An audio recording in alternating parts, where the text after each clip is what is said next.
right, good job, ladies. Well, let's take our Bibles and turn to Psalms chapter number 3. Psalms chapter number 3. While you find Psalms 3, while it's not difficult to find, I was going to mention before you stand that Patrick and Christelle will be here the first weekend of November, our missionaries to Germany. And they'll be with us just for the weekend. And of course, Brother Patrick will be speaking in one of those services. So don't miss that if at all possible. And then next Sunday in the morning service, I think that's right, Joe, that some of your family will be here that we had discussed. And the new gentleman, Danny, over here is going to do something we've never done. I've ordered a headset, and he's going to translate my sermon from English into Spanish for one couple. Sort of like we do for Daniel, the fellow that doesn't hear well. Abby Lee translates for him, sort of signs for him, you know. And then Danny's going to do that for us. It'll just be a one-time thing. They're just visiting from out of town. But they wanted to come here and visit with us, and they only speak Spanish. So that'll be fun, I think. And then I was going to mention I like the saxophone we're doing. And if anybody else has an instrument that you know how to play, I'd love to have a little orchestra someday. I think that would be a lot of fun and really add a lot to our music program. Maybe, some steel guitar, you can get down funky up here or something. And not really, but if you have some, I know a few folks that do play instruments. I mean, certainly Lauren Honeycutt is outstanding with the violin. If we have any other violinists here, I mean, I just think all that adds a lot to it. I played the clarinet when I was in the 6th grade, as worse as anybody's ever done it. Probably number one in my school as far as it being horrible, but God didn't call me. Well, let's stand together. Psalm chapter number 3 and verse number 1. Lord, how are they increased that trouble me? Many are they that rise up against me. Many there be which say of my soul, there is no help for him in God, Selah. But thou, O Lord, art a shield for me, my glory and the lifter up of mine head. What a wonderful passage. I'm going to talk to you on the subject of the lifter up of mine head. Father, thank you for the chance to gather together on a Sunday night. It's a wonderful privilege to be able to go to church, that you organized and invented the local church for our benefit. It just shows your abounding love for us, that you would give us a place, sort of a base of operations and a place to come and fellowship and learn and sing and all the things that happen in a church and through a church. And so, Father, I thank you for the wonderful music that we've heard. I pray that you would help those that are not feeling well, that you would encourage those that are discouraged, that you would maybe reclaim some who have grown cold and are on their way out. I pray that you would bless us all and help us now as I yield myself. In Jesus' name I pray. Amen. You may be seated. A lady came to her Baptist pastor. She said, Pastor, I have had the best little dog for 14 years. His name is Charlie. And Charlie has just been such a fine little friend. As you know, Pastor, I never married, and so I don't have any children. I had a very small extended family. And so really, for all these years, little Charlie has been my family and my buddy. And sadly, I must tell you that little Charlie died this week. And I was just going to ask you, Pastor, if you'd do me a big, big favor. He said, well, of course, what do you need? She said, well, I'd love for you to hold a little funeral service for little Charlie. He said, well, now, sister, I just don't know about that. That just makes me a little uncomfortable. You know, we've never done anything like that at the Baptist church, to have a funeral for a dog. And I know you loved him, but I just don't think that would be right. And She said, well, he was all I had, and I sure loved him. He was my family. He was my best friend. And are you sure you wouldn't help me? And the preacher said, well, I really would love to help you. You know I care deeply about you, and I just am so sorry that Charlie has passed on to his eternal reward. But I just would feel like it would be a compromise if I were to do that. I just don't think, I don't see it in the Bible. And you know how that is. I'm funny like that. If it's not in the Bible, I just don't want to do it.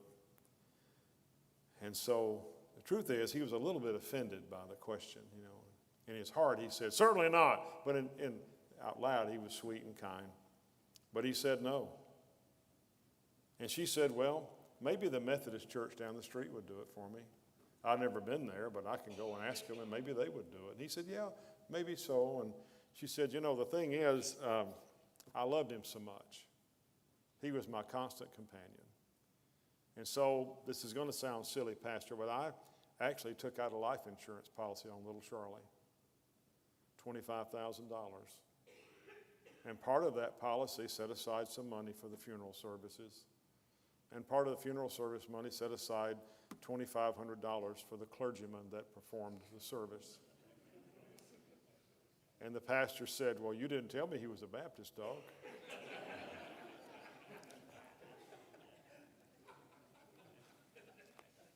I don't normally tell jokes, but there's one for you. I can't quite get away from, and you can tell if you've been here, and most of you have been, I can't quite get this episode of the betrayal of Absalom against his own daddy off my mind, off my heart.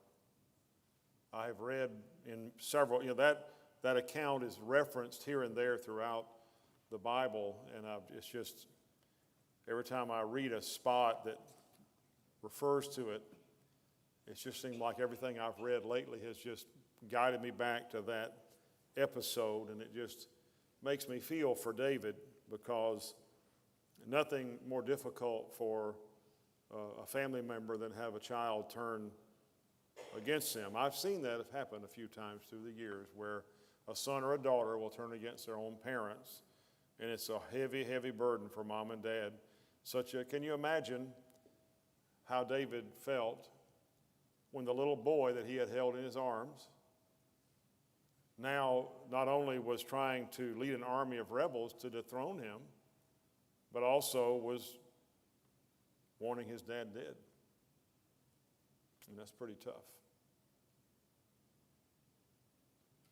Not only that, but his most faithful advisor, Ahithophel, who was maybe his dearest friend outside the family, had turned on him.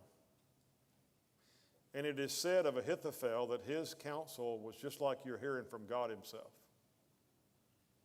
He was an incredibly influential man in the kingdom. And he turned on David, betraying him. Can't imagine. And then you have Mephibosheth, where our ladies sing a song about Mephibosheth. He was the crippled son of Jonathan, descendant of King Saul. And of course, King Saul was David's bitter enemy.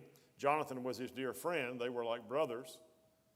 And so David reached out to Mephibosheth and basically rescued him from a life of horror, because he had been crippled and had no means of self-support.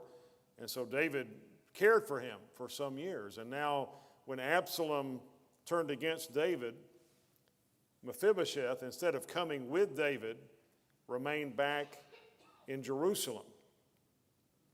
And his servant, Ziba, reported to David that he was for Absalom. Now, there's some doubt about that. Later on, Mephibosheth said, no, that's a misunderstanding. Maybe it was, but nonetheless, I'm sure that, when you do for someone like he did for Mephibosheth,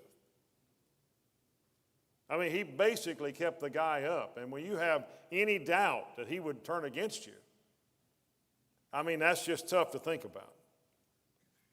And the report was that Mephibosheth said, well, finally justice is being done for the house of Saul, his grandfather. Now, to make matters worse, as David left town, there's a guy named Shimei. I believe Shimei was a Benjamite. And Shimei, he's one of those guys that was always waiting for the chance when the wind was blowing the right direction that he could jump on the bandwagon against the king. And he kind of did me too, Absalom's against you, Ahithophel's against you, Mephibosheth against you, me too. And though he was not a man of note, he followed David out of town, throwing rocks at David and cursing David and basically saying, you're getting what you deserve. God's finally judging you, you bloody man. And one of David's servants, a guy named Abishai, I like Abishai. Abishai, he was loyal to David. Abishai was a little bit like Peter. He was quick to draw his sword. And Abishai said, King, I can make Shimei shut up. And what he meant was like that. And Abishai wasn't kidding. He would have lopped off Shimei's head in just as we say, a New York minute. But David, being a gracious man, was trying everything to, be in God's favor during this crisis hour. And so he said, no. He said, I may deserve this. Maybe God's doing something here. And so he stopped him. But I do admire Abishai because he defended David. He was loyal to David. There's another guy named Hushai who was a lesser counselor to David, who also said to the king, I'll go with you. I'm with you. And so David said, no, I want you to go back and I want you to tell my son that you're with him and I want you to be his other advisor and try to defeat the counsel of Ahithophel. And that's what he did. Basically, he acted as a spy to go back and listen and come inform King David. And by the way, what a great picture of godly loyalty from these two guys. I will say this, that whoever I defend, that's who I'm loyal to. If somebody attacks you and I'm ready to put up my dukes for you, that means I'm loyal to you. Also, if I inform you, I inform those that I'm loyal to. I keep secrets for those that I'm loyal to. And so, if I owe my loyalty to someone, then my duty is to defend them and to inform them of something that might be harmful to them. And we see Hushai and Abishai and all these guys, that were loyal to David. David was on the run like a common fugitive, on the run from those who had betrayed him, people that wanted him dead, that he had no doubt helped. When you're the king, you have money at your disposal. And I don't know this, but I would not be surprised if David had helped a lot of the people that ended up turning on him. I can imagine as he's riding out of town, reliving those episodes of helping family after family that then, in just a moment, for no good reason, turned on him. Just because the wind was blowing the other direction. That had to be tough. And so King David now he had to leave. Well, really, he chose to leave for the sake of the city, right? He didn't want a big battle right there in Jerusalem. And so he leaves town. And by the way, his rightful place was there. He had every right to stand his ground and fight it out.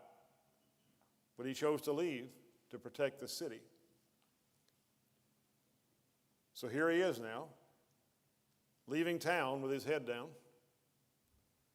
The influential have turned against him. His closest advisors have turned against him. Those that owed the king their loyalty are now being disloyal. Men David had gone to battle with stood shoulder to shoulder with and on the battlefield, now are going to battle against him. And even the common people had turned against him in their hearts, saying, he will never survive this. Not even God can deliver him from this. The language of this verse and other verses about this episode, they said there's no hope for him. He will never return to Jerusalem.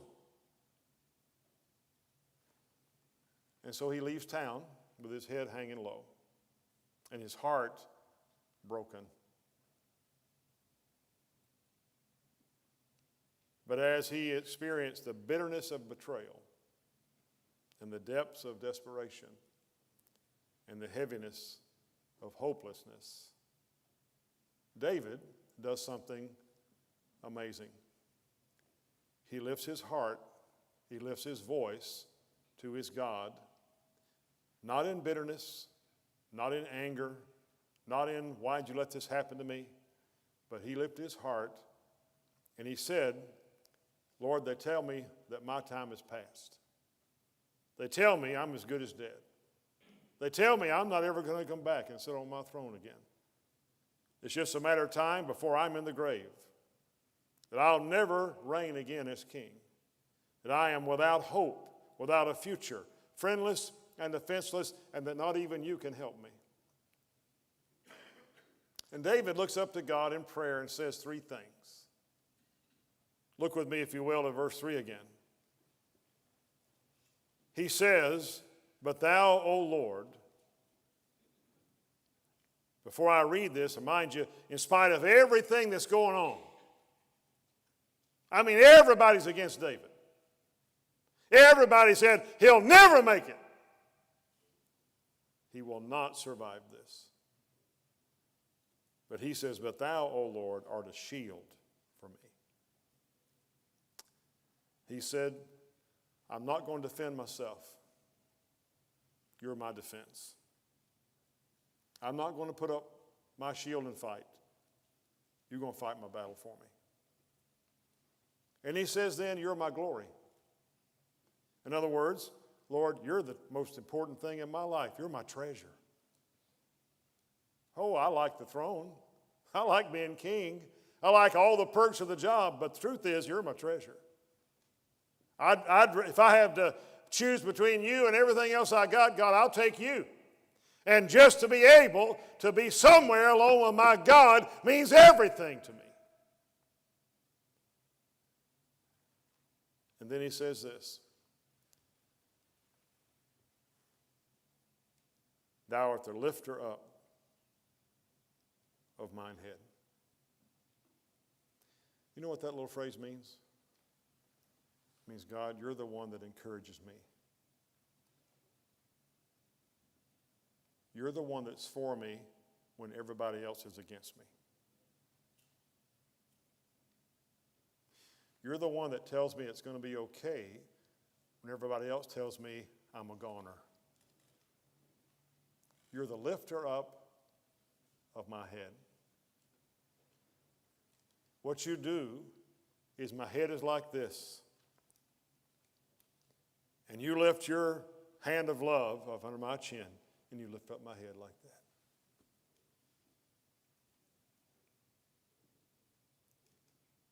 that. David said, you're the lifter up of my head. When I was pastoring in Westerville, I loved that little place. I hated living there. I don't like cold weather. I'm colder than I ever want to be right now. I mean, I'm not kidding. I don't like being cold. I'd rather be hot any day than cold. Small church, but nice.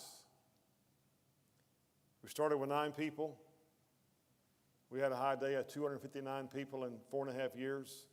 But on average, we were running 75 or 80. And I made a mistake. I resigned that church. I don't think I was supposed to stay there forever. I don't think I was supposed to spend my entire ministry there. I think I had some things to learn there. But I think I left them too soon We didn't have property. And when I left them, it wasn't too long before they shut down. I never have felt right about that. They went through a couple other pastors and tried to hang on to it, but it just didn't work. And I came back to Georgia, and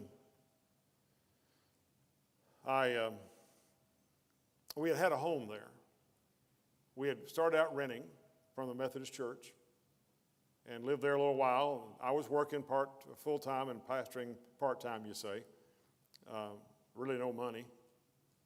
And then we had a chance to buy a home.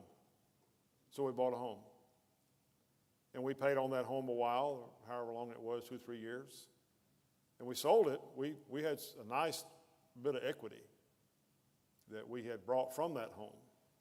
Brought that back to Georgia, stuck that in the bank with thoughts that someday we would buy another home.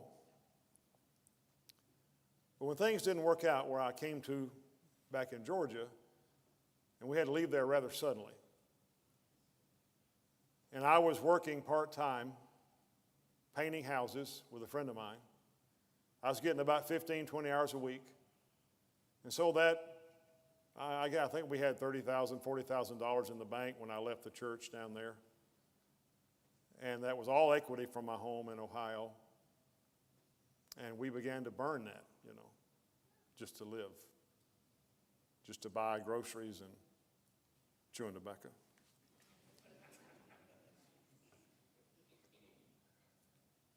And it's amazing how hard it is to save and how easy it is to spend.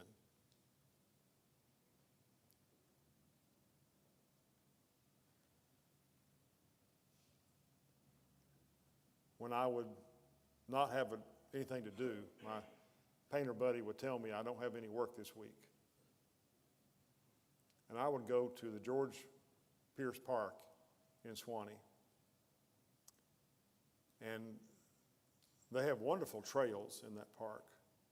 If I remember right, they were paved trails, but nonetheless, really nice trails.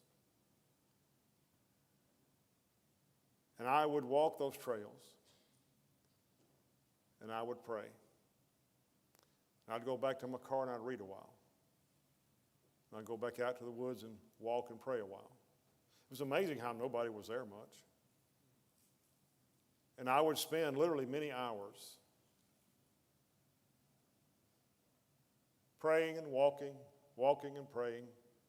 I wasn't walking like try to exercise. I was just walking as I prayed.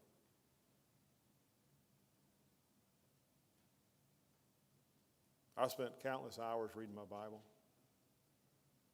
I spent countless hours praying and really fellowshipping with the Lord. I'm soon going to preach a sermon on why God wants us to pray. I learned it in the park. When my spirit was hurting, I had no idea what was going to happen to us. I was 42 years old, and it seemed like every door closed. I was preaching here and there, soul winning when I could in different churches I was attending. It was just difficult. My bank account started out good, but was just going down. My options seemed few. A lot of my friendships were iffy at the moment. And it was several months that I was in that situation. But somehow or other, God did something in my heart in that park. I've never been the same. I didn't have any real watershed moment. You hear these preachers, D.L. Moody and others, talk about how they had some experience and a baptism or whatever. I can't go back to a time and say this is when God did something. I just know that when that time was over, my ministry was forever different. But during that time in the park, and I was feeling so bad for leaving my little church in Ohio, they loved me. I mean, they loved me. Now, they didn't have any money. We didn't have any money. They didn't have any money. But they loved on us. And I left them. And we all cried, and they were mad. My wife was mad. The wife said, I like it here. I said, it's cold here. But I felt bad for having left them. I still feel bad, truth be told.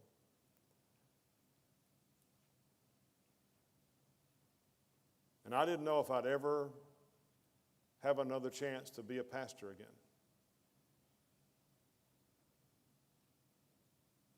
My head was down. I'll tell you what happened. In that park, God became the lifter of my head.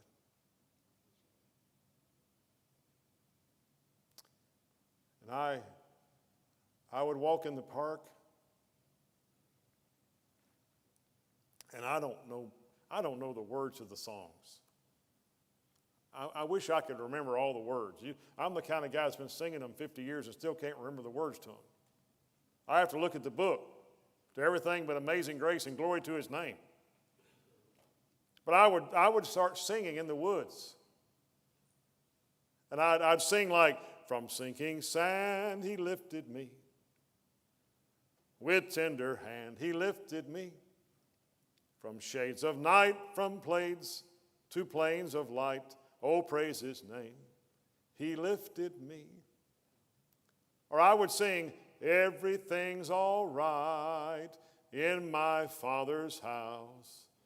In my Father's house. In my Father's house. Everything's all right in my Father's house. Where it's joy, joy, joy. He lifted my head through prayer and fellowship with him. And I've learned through the years. By the way, I'm not a melancholy. Now, if you are, God bless you. I'm not against you, but I'm just not a melancholy. You got to work hard to get me down. You got to really. It's a hard day when my spirit goes down to the bottom. But I'm not saying it's never happened. But that's not where I stay. I'm not a bottom feeder, you know. I think, goodness, do you love it down there? Because it seems to be all you want to do is be on the bottom. I mean, hey, learn how to be on the top side every now and then. In fact, mostly there. And so I've learned that on the occasion that my spirit gets down, and I need God to lift my head, I learned this. You find something that works, you do it again. And you'll find me on the back 40 back here, or you'll find me in here early in the morning, just fellowshipping, just praying, just asking God. You know, it's mighty hard to be down when you're looking up. It's mighty hard to be down when you're looking up. Psalms 123, unto thee lift I up mine eyes, O thou that dwellest in the heavens. Psalm 121:1, I will lift mine eyes unto the hills, from whence cometh my help. Psalm 141:8, but mine eyes are unto thee, O God, the Lord, in thee is my trust. Leave not my soul destitute. What happened to me in George Pierce Park was I lifted my eyes unto the hills. It's hard to stay down while you're looking up. Brother Smith, if you get on to him with a text, a lot of times he answers, the last thing he'll say is, keep looking up. Boy, what a great policy. See, the trouble we got is we don't know how to look anywhere but at the trouble. David, he learned how to look up.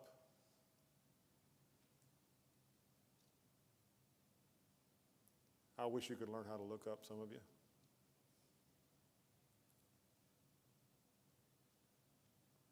I wish you could learn how to just lift your eyes unto the hills from whence cometh your help. And get off the bottom of the barrel. Quit feeding that bitterness and that discouragement way down at the bottom of the barrel and say, Lord, I'm going to lift my eyes unto you. Lift up, you might see his power. Lift up your eyes, you might be reminded of his omniscience, his glory, his majesty, his throne, the future. Hey, we win, you know. His love. Don't be a bottom feeder.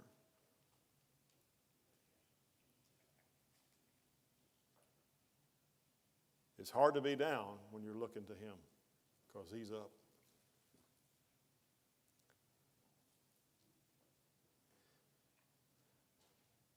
There was a very, very, very large church in Texas. Now, this will sound like a lie. So if you think I'm a liar, that's okay. I think you're a liar too. It's not my story. I'm retelling the story. Okay. There was a large church, a very large church in, I think it was around Dallas, that had a children's department. The children's department, like the Summit kids here, had 5,000 young people in attendance on average every week. 5,000. And the superintendent of Sunday school was a lady. And she had been the superintendent of Sunday school in that church for 35 years.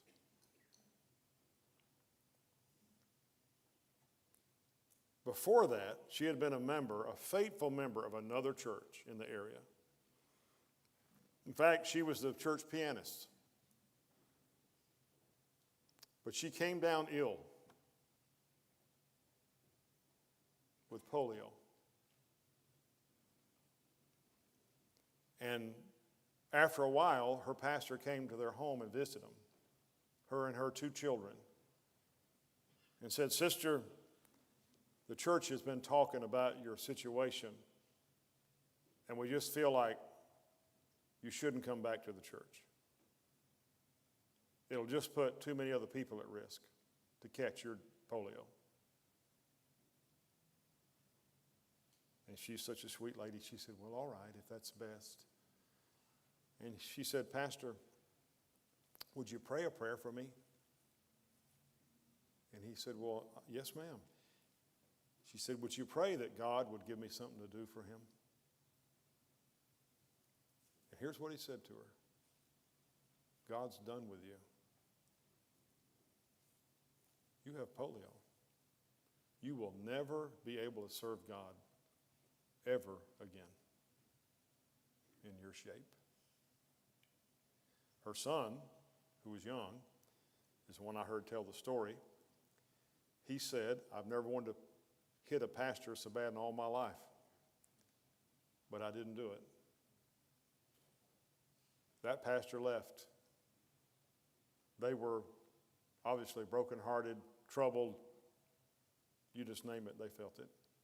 Well, a few days later, somebody knocked on the door. And it was another Baptist pastor who was out visiting. He said hello and gave his name. He said, I'm trying to organize a new church in the area. And he said, I actually heard about you all. And he said, I just want to come visit you and tell you that you'd be welcome at my new church. And the lady said, well, Pastor, would you do me a big favor? And he said, well, of course. She said, well, would you pray and ask God if he'd give me something to do to serve him? And he said, well, I'll pray right now. And I started doing that with people. I don't wait and say, I'll pray about it later. Just pray right then. You might forget. I probably will forget. And so he knelt right there in the living room and started praying for her. And then he abruptly stopped and he said to her, now we're organizing a new church. We haven't even started services yet, and we don't have any children, obviously, because we have no members. But someday we'll have a Sunday school. And someday we'll have children that'll need to go to that Sunday school. And we're going to need somebody to run our Sunday school. And he said, would you be willing to be our first superintendent of Sunday school, a Sunday school that has no children? And she said, I would be honored. And the pastor finished his prayer and left. And her kids said, Mom, what? We don't even go to that church. She said, we do now. Yeah, but they don't have any kids. They got 2. You and your sister. And she took that position in a wheelchair. Barely could breathe. And for 35 years, she served as the superintendent of Sunday school. And it grew, and it grew, and it grew, and it grew, and it grew, and it grew to 5,000 young people.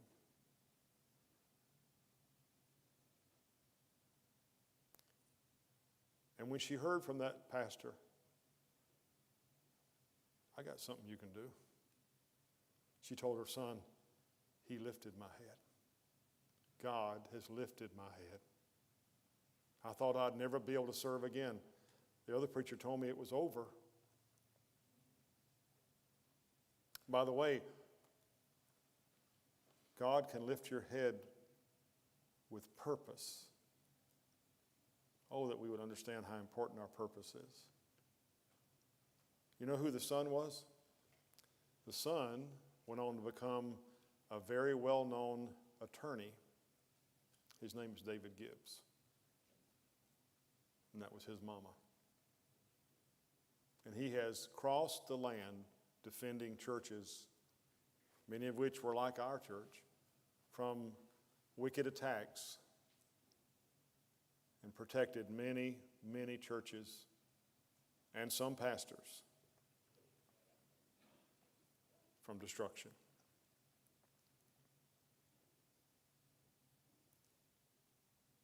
Notice this, and I'm going to close. God lifted David's head before he changed David's circumstances. The battle had not been won yet. The battle was still raging. And God lifted his head. God can lift our head while the storm is still raging. In the midst of the battle, as we face a fiery trial, imagine this.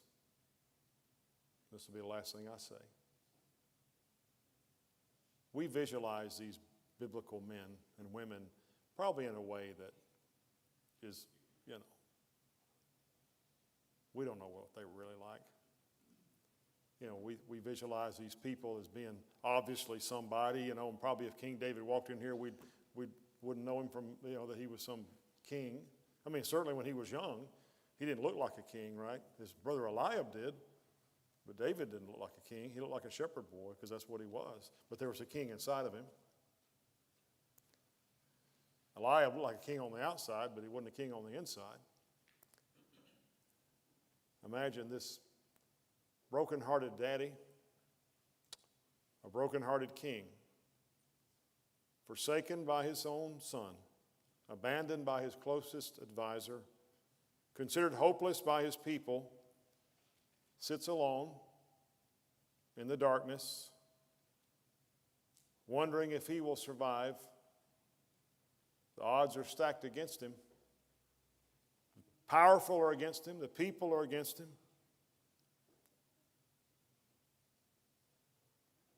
But somehow the Father comes to him. And he reaches down his hand and he says to David, here. He lifts up his head and he says, son, I got this. I got it. Let me lift up your head. I've got your back, is the way we might say it. Thankfully, God is not just one who lifts the heads of kings. He can lift my head. He has.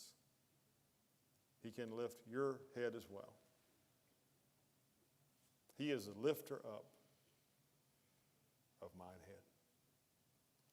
Shall we stand?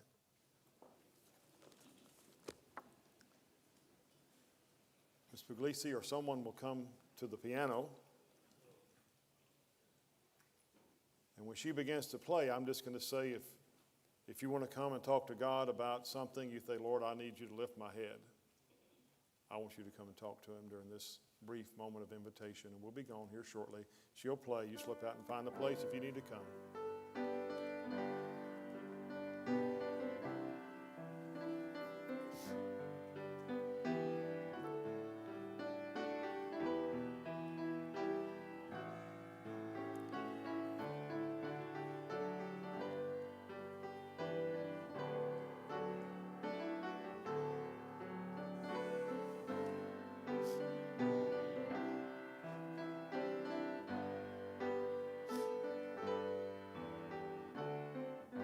One more verse.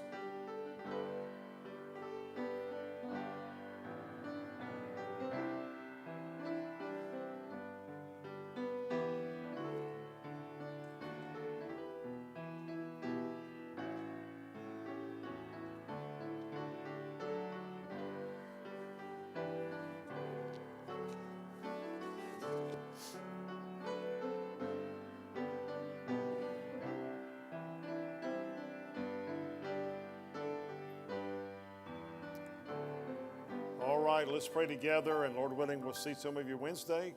Justin Cochran, please dismiss our service.